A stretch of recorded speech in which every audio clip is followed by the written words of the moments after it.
John and Jess, it's Tuesday, February 20th, and the background of this video is a bunch of clips that I took from my weekend trip to Lake Tahoe. So I want to make this video about my career. The last day of my former job was on Friday, and then I start my new job in a couple of weeks.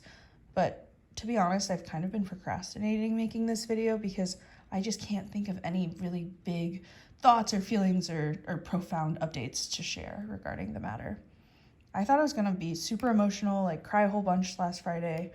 It is the best job I could have ever asked for or I've ever had, but ultimately when I called tech support and they wiped my computer and then I turned in my laptop and then I went into the office, said goodbye to the office, to my coworkers, to the front desk guy who has been a good friend of mine for the past 2 years, I was really surprised that I didn't feel any particular emotion, whether, very positive or very negative.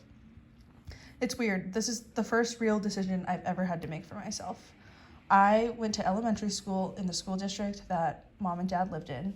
I went to middle school and high school. That was like the only school in our district that had this gifted program.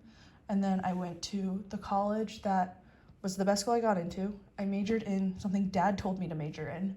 And then I took the only internship that was offered to me after junior year. And when that internship turned into a full-time offer, I took that as well. I mean, some of these took some level of self-awareness, but for the most part, it was always really clear in life what the best choice, like general life path was compared to the alternatives. But with this job, I knew that I was going to have a good life, whether I took it or I stayed with my old job. And that made my brain go so into overdrive because I just had actual options and considerations to weigh. I had a really hard time deciding to take the job, but once I did and decided to stick to it, everything was pretty smooth sailing.